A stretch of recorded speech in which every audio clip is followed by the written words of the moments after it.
আজ হচ্ছে সোনুর স্বাদের অনুষ্ঠান, তার জন্য মা সকাল সকাল একটু চিড়ে মিষ্টি খাইয়ে দিল। তারপর চলে এসছে আমার জেঠিমারা, ইনি হচ্ছেন আমার বড় জেঠিমা আর ইনি হচ্ছেন আমার ছোট জেঠিমা। তো আমাদের এখানে নিয়ম আছে যে 5 জন বা 7 জন মিলেই খাওয়াতে হয়। তারপর আমিও চলে এলাম একটু খাওয়ানোর জন্য। আর সোনু হচ্ছে আমার ভাইয়ের বউ। তো আমার খাওয়ানোর পর চলে এসছে আমার বৌদি, তো ও একটু খাইয়ে দিল। তো আজকে দুপুরে রান্নাটা পুরোটাই আমিই করলাম। রান্না করার পর চলে এসেছি খাওয়ানোর জন্য। তো তোমরা সবাই সোনুকে আশীর্বাদ করবে যাতে ও সুস্থভাবে সুস্থ সন্তানের জন্ম দিতে পারে। আর ইনি হচ্ছেন সোনুর মা।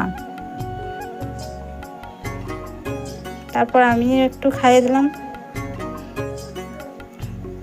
তো আমাদের এই স্বাদের অনুষ্ঠানটা কেমন লাগলো তোমাদের, তোমরা অবশ্যই কমেন্ট করে জানাবে।